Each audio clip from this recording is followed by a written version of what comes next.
Welcome to Shri Ram mathematic classes. बेटा आज इस क्लास में हम इंटीग्रल स्टार्ट करने जा रहे हैं। तो चलते हैं अपनी क्लास को स्टार्ट करते हुए। सबसे पहले इंटीग्रल इंटीग्रल क्या है बेटा? इंटीग्रल को हम दो नामों से जानते हैं, ठीक है ना। तो इंटीग्रल को आप प्रिमिटिव भी कह सकते हैं। इंटीग्रल्स को आप किन किन नामों से जानते हैं बेटा? इसको आप प्रिमिटिव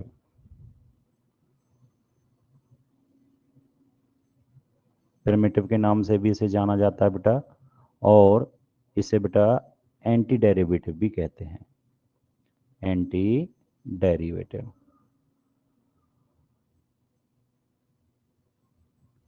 क्लियर है। तो इंटीग्रल जो है बेटा, इसे दो नामों से जाना जाता है, primitive and anti derivative. Now इसकी डेफिनेशन क्या है ये देख लेते हैं बेटा। डेफिनेशन, तो डेफिनेशन क्या है बेटा? A function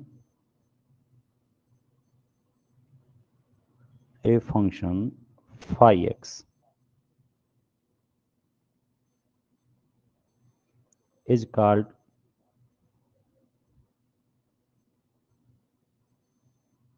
a primitive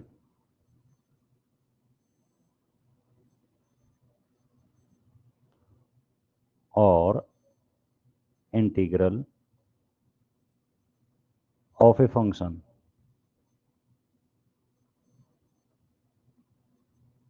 fx if phi dash s phi dash s is equal to किसके हो बेटा? fx के। इट मीन्स आपके पास एक फंक्शन है फाई एक्स, और उसका डेरिवेटिव क्या किया आपने? Phi dash x. तो फाई एक्स का जो डेरिवेटिव आया, जिसे मैं क्या कर रहा हूं, फाई डैश एक्स, तो उस फाई डैश एक्स क्या क्या कहलाएगा? प्रिमिटिव। इट मींस जो फाई डैश एक्स है उसका प्रिमिटिव कौन होगा? फाई एक्स होगा, ठीक है ना। तो इसे थोड़ा सा एग्जांपल के जरिए समझते हैं बेटा। एग्जांपल, मैंने एक एग्जांपल ले लिया और इसमें सपोज कर लिया कि फाई एक्स एक फंक्शन था which is equal to x square. Then derivative of phi x which is denoted by phi dash x will be 2x। और इस जो ये 2x फंक्शन है बेटा, इस 2x फंक्शन को ही आपने किससे डिनोट किया? एफ एक्स से। किससे डिनोट किया इसे? एफ एक्स से। तो मैं यहाँ क्या कह रहा हूँ कि एक्स स्क्वायर का डेरिवेटिव जो है बेटा, एक्स स्क्वायर का क्या डेरिवेटिव? एक्स स्क्वायर का जो डेरिवेटिव है वो 2x है। देन मैं क्या क्या कह सकता हूं कि एफ डैश एक्स जो है उसका प्रिमिटिव क्या होगा? सॉरी, फाइव एक्स एक्स जो है, फाइव एक्स एक्स जो है उसका प्रिमिटिव क्या होगा बेटा? उसका प्रिमिटिव होगा कितना? Five x. It means primitive of 2x, primitive of 2x is कितना होगा बेटा? X square. क्लियर है ना। तो हमें ये समझना है कि कोई भी एक फंक्शन है और उसका कोई डेरिवेटिव किया तो वहां भी मेरे को एक फंक्शन मिलेगा। मान के चलिए ऐसे ऐसे समझते हैं कि फाई एक फंक्शन है और इसका मैंने डेरिवेटिव किया, इसका डेरिवेटिव में एफ एक्स। तो फाई एक्स का डेरिवेटिव इधर जा रहा है बेटा, वो क्या है? डेरिवेटिव। इधर है आपके लिए डेरिवेटिव, ये फाई एक्स का डेरिवेटिव है। तो फाई एक्स का डेरिवेटिव डिनोट कर रहा हूं मैं किससे? एफ एक्स से। तब मैं एफ एक्स का प्रिमिटिव जो डिनोट करूंगा बेटा, उसे किसको डिनोट करूंगा? फाई एक्स को, ठीक है ना। तो नेक्स्ट चलते हैं बेटा।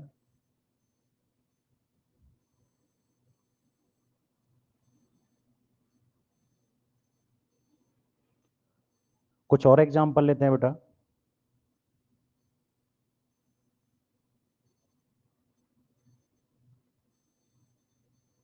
तो बेटा इस एग्जांपल में मैंने एक एग्जांपल लिया और इसमें फंक्शन 5x को डिनोट कर दिया बेटा किससे, एक्स स्क्वायर प्लस 2 से। ठीक है, तो यहाँ मैं इसका डेरिवेटिव 5x यदि लिखूंगा, 5 x यदि लिखूंगा, तो वो भी कितना होगा बेटा, 2x। तो मैं यहाँ क्या कह सकता हूँ कि primitive of 2x is equal to कितना, x square plus 2। Again late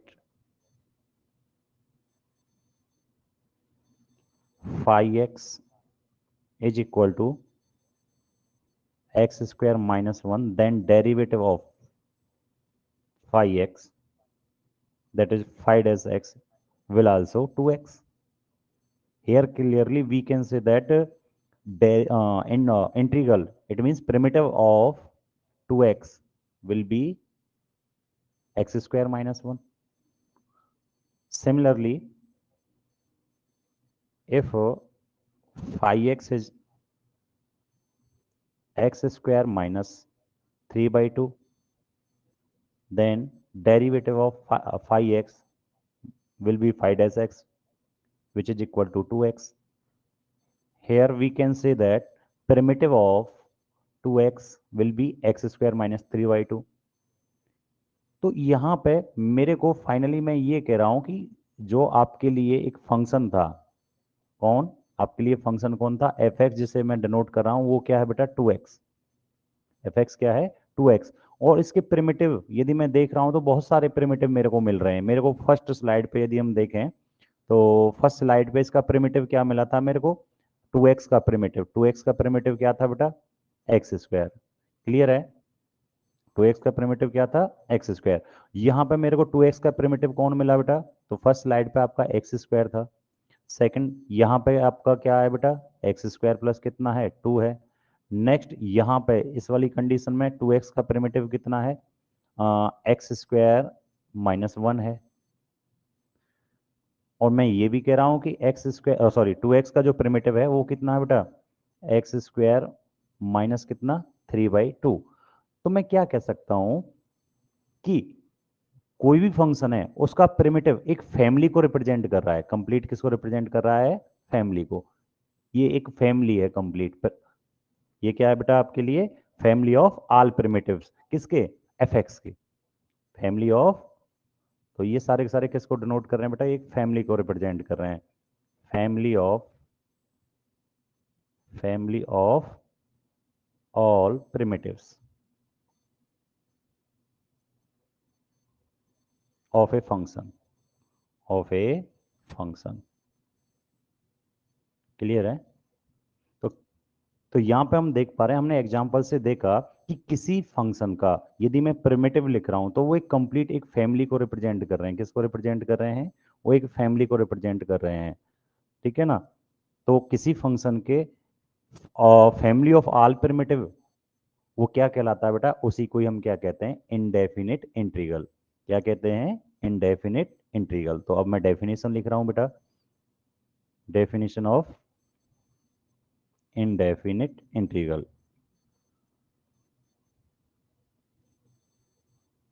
definition,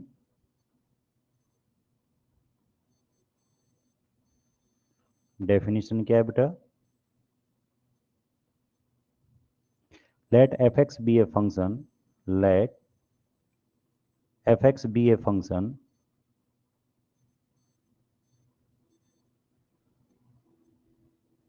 then the family of all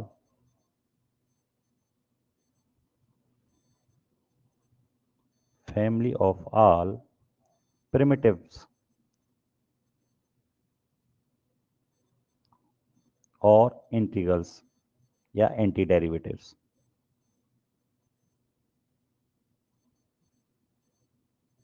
is called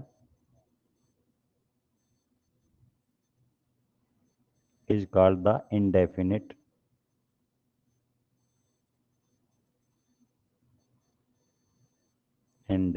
integral।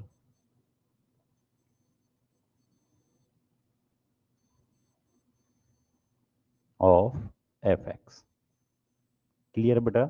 तो ये आपकी डेफिनेशन किसकी हो गई? इनडेफिनिट इंटीग्रल की। किसकी डेफिनेशन हो गई? इंटीग्रल। और इसे डिनोट किया जाता है किससे बेटा? Which is denoted by, which is denoted bye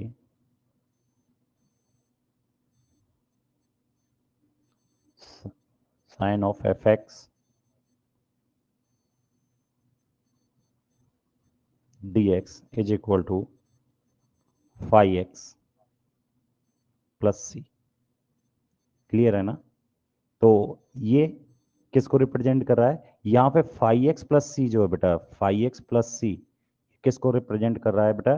family of all primitives को, फैमिली ऑफ ऑल प्रिमिटिव्स।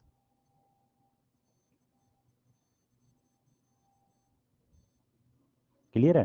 तो क्यों अब यहाँ सी कांस्टेंट क्यों आ रहा है? क्योंकि एफ एक्स आपका ये था बेटा, एफ एक्स आपका क्या था?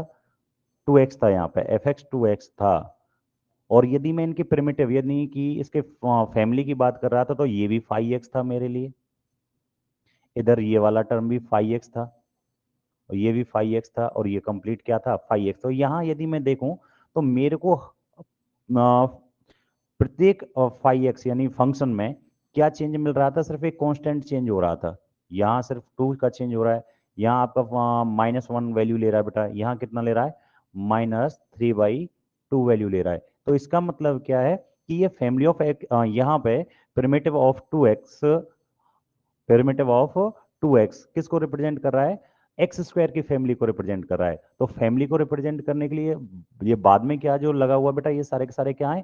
कांस्टेंट वैल्यू लगी हुई है। ये कोई भी एनी रियल नंबर हो सकता है। तो इन सारी कांस्टेंट वैल्यू को मैं यहाँ किससे डिनोट कर रहा हूँ? सी से। किससे डिनोट कर रहा हूँ? सी से। तो ध्यान रखना, इनडेफिनिट इंटीग्रेशन में हमेशा एक कांस्टेंट मिलेगा। जैसे आप क्या बोलेंगे? Indefinite constant. क्या बोलेंगे बेटा? इनडेफिनिट कांस्टेंट बोलेंगे, या आर्बिट्रेरी कांस्टेंट बोलेंगे। क्लियर है ना? तो अब यहाँ पे हमारे पास जो ये फॉर्मूला आपके सामने लिखा हुआ है, इसमें कुछ साइन हैं, कुछ वैल्यू हैं, तो वो क्या क्या है उनको देख लेते हैं बेटा। ठीक है ना? तो यहाँ पे जो ये साइन ऑफ, ये साइन जो है बेटा, ये किसका है? इसे क्या बोलते हैं? Integration of. किसका साइन है बेटा ये किसका साइन है? साइन ऑफ इंटीग्रल, या इंटीग्रल साइन बोलते हैं इसे, इंटीग्रल साइन बोलेंगे। क्लियर है बेटा? एफ एक्स जो है बेटा, इसे क्या बोलते हैं आप? इंटीग्रैंड। क्या बोलते हैं? इंटीग्रैंड। इसे क्या बोलेंगे हम? इंटीग्रैंड। और बेटा जो dx है, dx है, इसे क्या बोला जाता है? Element of integration. dx को क्या बोला जाता है? Element of integration.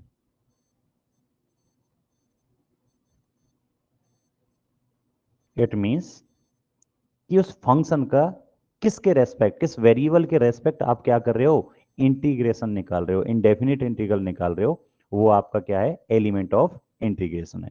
क्लियर है? तो चलते हैं बेटा नेक्स्ट।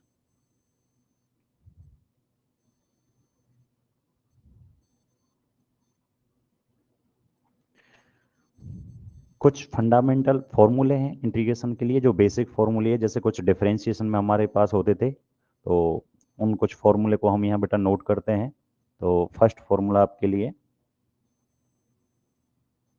यदि मेरे को इंटीग्रेशन करना बेटा x to the power n का विद रेस्पेक्ट टू एक्स, तो वो क्या लिखा जाता है? X to the power n plus one upon n plus one plus c, where n does not equal to minus one. Clear है? Next बेटा,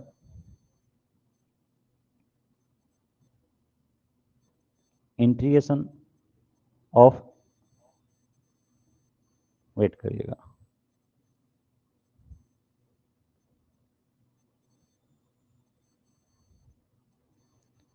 integration of dx which is equal to x plus c.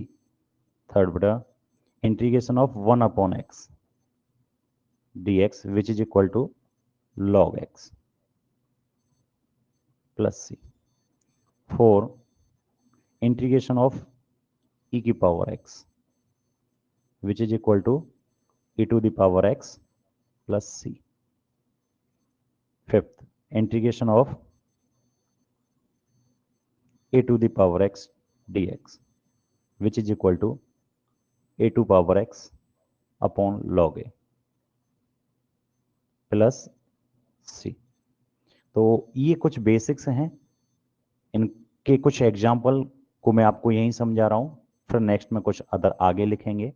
तो first के लिए जो example है, इसके लिए बेटा मैंने एक एग्जाम्पल फंक्शन ले लिया कोई भी, f x is equal to x cube, ये कोई फंक्शन लिया और मेरे को इसका इंटीग्रेशन निकालना है, तो देन आपको निकालना क्या है, integration of f x d x निकालना है। ठीक है, इट मीन्स आपको इंटीग्रेशन किसका निकालना है, एक्स क्यूब का निकालना है विद रेस्पेक्ट टू एक्स। तो क्या लिखा जाएगा बेटा, यहाँ पावर कितना है 3, तो पावर में इस पावर फंक्शन के हिसाब फॉर्मूले के हिसाब से उस पावर में एक ऐड किया जाएगा, यानी कि 1 ऐड करेंगे तो कितना हो जाएगा, एक्स की पावर 3 प्लस 1, और जितना ऊपर पावर होल पावर बनी है यानी टोटल 3 प्लस 1 कितना हो गया 4, उतना ही पावर उसके डिनोमिनेटर में जाएगी। इट मीन्स 3 प्लस 1 और प्लस क्या लग जाएगा सी। तो फाइनली इसका जो इंटीग्रल होगा वो कितना हो जाएगा बेटा, x to the power 4 upon 4 plus c. Clear है, तो ये इसका एक सिंपल सा एग्जाम्पल हमने लिख लिया। ठीक है ना, नेक्स्ट दूसरा एग्जाम्पल लिखते हैं बेटा। ये तो ये जो सेकंड वाला जो फॉर्मूला है वो तो डायरेक्टली ही लिखा हुआ है कि integration of d x which is equal to क्या होता है बेटा, एक्स। तो इसको आप ऐसे लिख सकते हैं कि इंटीग्रल ऑफ 1 डी एक्स यदि आप लिख रहे हो तब भी वो क्या रहेगा, एक्स प्लस कितना रहने वाला है, सी रहने वाला है। ठीक है ना, नेक्स्ट लॉग एक्स के लिए, लॉग एक्स का भी ये सिमिलरली फॉर्मूला है, इसके लिए और कोई एग्जाम्पल लेना चाह रहे हो तो ये इसका एक एग्जाम्पल हो सकता है।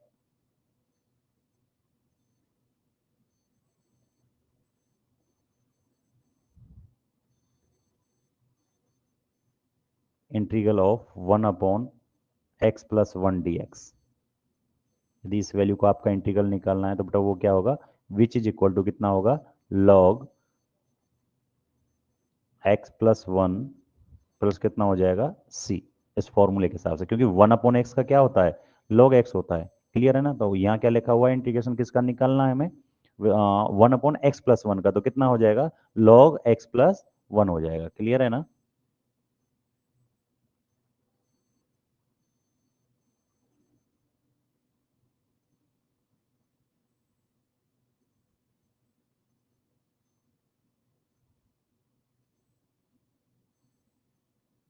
नेक्स्ट चलते हैं बेटा, e to the power x, e to the power x का e to the power x होता है, ए की पावर एक्स का भी कितना होता है, इतना ही होता है। जैसे मेरे को यहाँ इसके लिए मैं एक एग्जांपल रख लूँ आपके लिए बेटा, तो इसके लिए एग्जांपल क्या बन जाएगा, इसके लिए मैंने एग्जांपल लिया कि मेरे को 3 टू दी पावर एक्स का मेरे को क्या करना है, इंटीग्रेशन करना है with respect to d x, मतलब एक्स। तो वो क्या होगा, फॉर्मूले के हिसाब से क्या होगा, a to the power x, it means 3 to power कितना होगा एक्स अपॉन नीचे कितना हो जाएगा बेटा लॉग 3 और प्लस कितना हो जाएगा सी। क्लियर है ना, तो ये इसका क्या हो जाएगा, इंटीग्रेशन हो जाएगा। क्लियर है, नेक्स्ट चलते हैं बेटा, कुछ अदर फॉर्मूले हैं उनको लिख लेते हैं। हमारे 5 यहाँ तक हो चुके हैं, नेक्स्ट 6।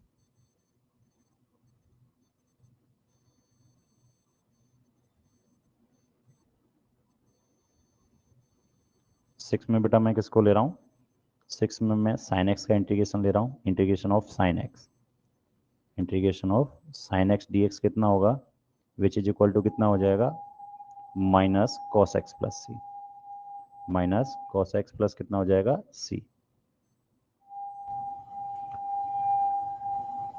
7th में बेटा मैं क्या लिख रहा हूँ, integration of cos x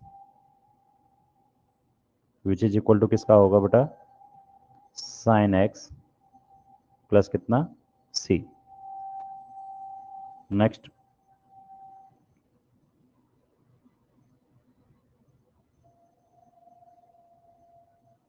integration of बेटा मैं लिख रहा हूँ किसका, 10x का।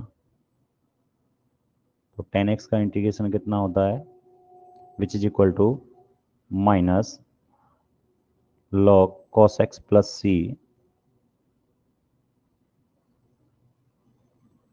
और log sec x plus c. 9th में बेटा integration of cot x dx which is equal to log sin x plus c और minus log cosec x plus C.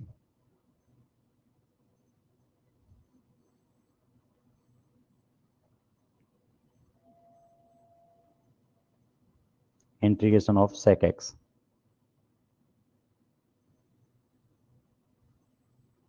dx which is equal to log sec x plus 10x plus c।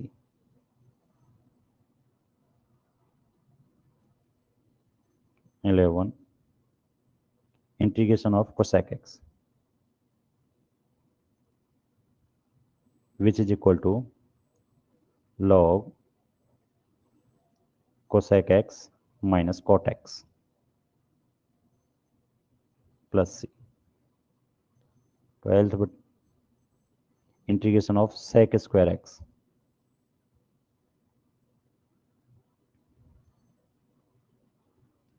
which is equal to 10x plus c।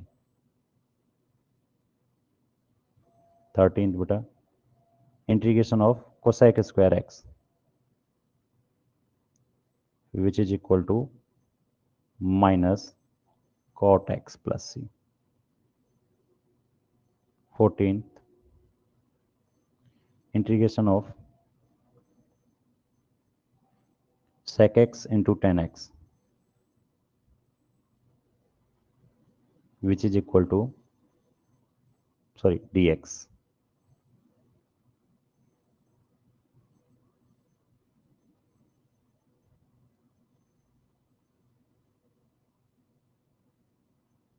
is equal to sec x plus c। 15 integration of cosec x into cot x dx which is equal to minus cosec x। तो बेटा ये हमारे पास कुछ basic फॉर्मूले थे, ठीक है ना। और भी फंक्शन है, ठीक है ना, तो उनका भी हमें इंटीग्रेशन का बेसिक फॉर्मूले हैं वहाँ पे भी, ठीक है ना। तो उनको हम नेक्स्ट जैसे जैसे क्लासेस हमारी रेगुलर आगे चलती रहेंगी उनको हम उसी जगह पे क्या करते रहेंगे, डिनोट करते रहेंगे, ठीक है ना। अब चलते हैं नेक्स्ट, कुछ हमारे स्टैंडर्ड रिजल्ट हैं, ठीक है ना। तो उन स्टैंडर्ड रिजल्ट को कौन कौन से हैं और उनसे हमें इंटीग्रेशन करने में क्या मदद मिलती है उसे देखते हैं, ठीक है। तो यहाँ पे कुछ रिजल्ट हैं, तो उन रिजल्ट को मैं आपके सामने यहाँ लिख रहा हूँ बेटा। फर्स्ट रिजल्ट आपके लिए क्या है कि यदि आप इंटीग्रेशन कर रहे हो constant into function dx with respect to x, तो वो क्या लिखा जा सकता है बेटा, कांस्टेंट जो है बेटा उसे वो बाहर निकल जाएगा और आपका इंटीग्रेशन किसका कर दिया जाएगा, एफ एक्स का कर दिया जाएगा विद रेस्पेक्ट टू किसके, एक्स के। क्लियर है, फर्स्ट आपका ये है। सेकंड वाला क्या है बेटा, यदि आपके पास दो फंक्शन है एफ एक्स है और जी एक्स, एक दूसरा जी एक्स है और वो सम या डिफरेंस के रूप में लिखे हुए हैं, ठीक है ना, और उनका आपको इंटीग्रेशन करना है, तो हम क्या करेंगे उनका सेपरेटली क्या कर देते हैं, उसे इंटीग्रेट कर देते हैं। It means integration of f x d x plus और minus integration of f x g x d x. Clear है। Next,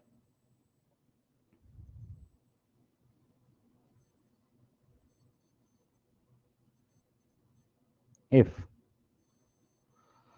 F x integration of f x d x is equal to 5x है, is equal to कितना है बेटा 5x plus कितना है c, then integration of f ax plus b with respect to dx, with respect to x, which is equal to 1 upon a phi ax plus b plus c। Clear है बेटा? तो ये आपके कुछ standard result थे। यहाँ पे u into we का भी एक फंक्शन है, यानी कि प्रोडक्ट के रूप में भी हम फंक्शन को इंटीग्रेट कर देते हैं, लेकिन वो धीरे धीरे आगे जब हम एक्सरसाइजों की तरफ बढ़ेंगे तो वो आगे जाके थोड़ा सा हमें 2 से 3 एक्सरसाइज या 4 एक्सरसाइज सॉल्व करने के बाद हमें आगे मिलेगा, तब हम उनको उस जगह पे क्या करेंगे बेटा, सॉल्व करेंगे। क्लियर है ना? तो ये आपके कुछ स्टैंडर्ड रिजल्ट थे इंटीग्रेशन के लिए। अब चलते हैं आपके कुछ प्रैक्टिस सेशन के लिए। ठीक है ना? यहाँ से मैं कुछ इनके लिए एग्जांपल ले लेता हूँ। ठीक है ना? तो कुछ एग्जांपल के जरिए इन बातों को हम समझा देते हैं आपको। तो ये आपका फर्स्ट के लिए मैं एक एग्जांपल ले रहा हूँ। आपको मान लीजिए कोई फंक्शन है और उसका इंटीग्रेट करना है आपको, किसको, 5x को विद रेस्पेक्ट टू x। यदि इसको इंटीग्रेट करना है तो यहाँ 5 कांस्टेंट है, तो क्या होगा बेटा, 5 आपका बाहर निकल जाएगा इंटीग्रेशन से, और क्या किसका करना होगा, ओनली x dx का। क्लियर है ना? और यहाँ x की पावर कितनी है, 1, तो पावर फॉर्मूले के हिसाब से क्या हो जाएगा, 5 into x to the power, जो 1 पावर में उसमें 1 ऐड हो जाएगा और उतना ही क्या आ जाएगा बेटा, नीचे आ जाएगा, प्लस क्या लग जाएगा c। इट मीन्स क्या लिखा जाएगा, 5x² अपॉन कितना हो जाएगा, 2 प्लस c। तो ये किसको डिनोट करता है बेटा, ये इस फर्स्ट प्रॉपर्टी को, फर्स्ट रिजल्ट को शो कर रहा है यहाँ पे। ठीक है ना? क्योंकि यहाँ k का वर्क कौन कर रहा है हमारे लिए, 5 कर रहा है। ठीक है? सेकंड सेकंड पार्ट के लिए, सेकंड प्रॉपर्टी के लिए मैं एक एग्जांपल लिख रहा हूं आपके लिए यहाँ पे।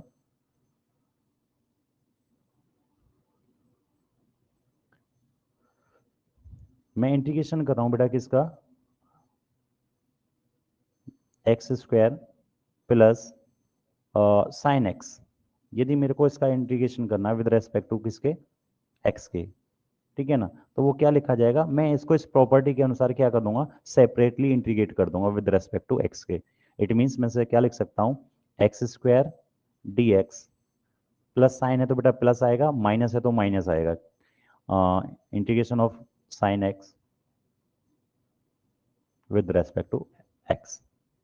तो इसे क्या कर सकते हैं बेटा, सिंप्लीफाई करके, x² का करना है तो पावर में एक ऐड हो जाएगा, तो स्क्वायर का मतलब 2 पावर थी उसमें एक ऐड हो जाएगी, तो x की पावर कितनी हो जाएगी बेटा, 3, और अपॉन जितनी पावर टोटल ऊपर हुई है उतना ही नीचे आ जाएगा। तो ये तो हो गया किसका बेटा, x² का। अब साइन एक्स का इंटीग्रेशन क्या होता है बेटा, तो साइन एक्स का इंटीग्रेशन क्या होता है, माइनस कॉस एक्स। तो कितना आ जाएगा, माइनस कॉस एक्स। और फाइनली जब दोनों का इंटीग्रेशन हो जाए तो हम क्या लगा देते हैं उसके बाद, c। रीजन क्या है, वैसे तो हम सेपरेटली इसके लिए क्या लगाएंगे बेटा, इसका इंटीग्रेशन के बाद जो कांस्टेंट आएगा उसे क्या लगाएंगे, आर्बिट्रेरी कांस्टेंट क्या लिखा जाएगा, c1। और इसके साइन एक्स के जो इंटीग्रेशन के बाद जो कांस्टेंट आर्बिट्रेरी कांस्टेंट लिखा जाएगा उसके लिए क्या रख लेंगे हम, c2।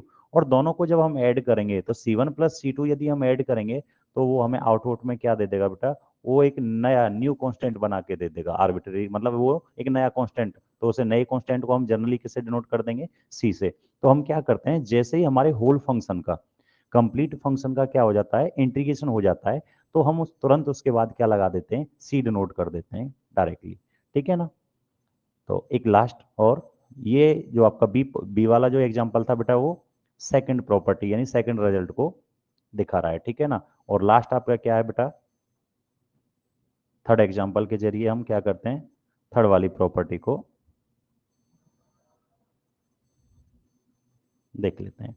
यदि मेरे को इंटीग्रेट करना है किसका, मैंने लिखा 3x प्लस 2 का। यदि मेरे को इस वैल्यू का क्या करना है, इंटीग्रेशन करना है। ठीक है? सॉरी, और विद रेस्पेक्ट टू किसका, एक्स, इसके रेस्पेक्ट मेरे को क्या करना है, तो मैं यहाँ भी क्या कर सकता हूँ, सेपरेटली इसे कर दूंगा। तो मैं इसको थोड़ा सा फंक्शन को चेंज कर रहा हूँ, मैं लिख रहा हूँ क्या, मेरे को इंटीग्रेशन करना है 3x+2 का होल स्क्वायर का, होल स्क्वायर ऑफ 3x+2 का इंटीग्रेशन करना है। क्लियर है ना। तो फिर यहाँ मैं क्या करूँगा, मैं पहली पावर रूल से, पावर रूल क्या कहता है कि जो जितनी पावर है उसमें 1 ऐड करिए उतने से हम डिवाइड करेंगे। तो उस पावर रूल को इस कंप्लीट वैल्यू को x मानते हुए, मान जैसे हम कहते हैं कि ये कुछ मान लिया, तो कुछ मान रहे हैं, तो ये मान के चलिए मैंने x मान लिया, तो ये बनेगा क्या, एक एक्स स्क्वायर बन गया। तो एक्स स्क्वायर बन गया, तो एक्स स्क्वायर का यदि मैं इंटीग्रेशन करूं तो वो क्या बनेगा, एक्स की पावर 3 बाई कितना बन जाएगा, 3। तो इसका इंटीग्रेशन कितना बन जाएगा बेटा हमारे पास, तो इसका इंटीग्रेशन कितना बन जाएगा, 3x+2 की पावर कितना हो जाएगा हमारे पास, 2 तो पावर यहाँ होल पहले ही है, तो उसमें 1 ऐड हो जाएगी, तो कितना हो जाएगा 3, और अपॉन नीचे कितना आ जाएगा, 2+1 ही नीचे आएगा, कितना हो जाएगा 3। तो ये तो आ गया यहाँ से, लेकिन हमारे पास यहाँ यदि हम इस प्रॉपर्टी में देखें तो ये क्या लिखा हुआ है, f(x+b).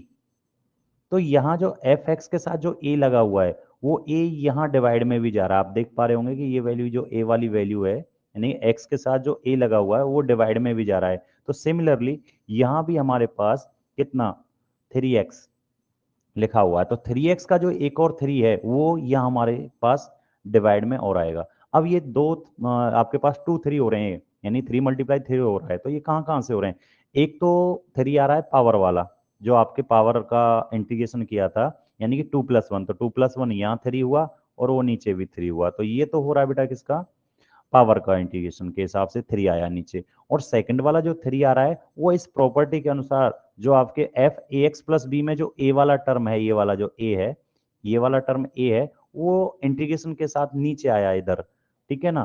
तो ये दूसरा वाला जो 3 आ रहा है वो यहाँ इस तरीके से नीचे आ रहा है, और फाइनली हम इसे क्या लिखेंगे, +c। तो इसका इंटीग्रेशन हमारे पास क्या आएगा, 3x+2 का होल क्यूब डिवाइडेड बाई कितना, 9, और प्लस कितना बन जाएगा, c। तो इस तरीके से हम आगे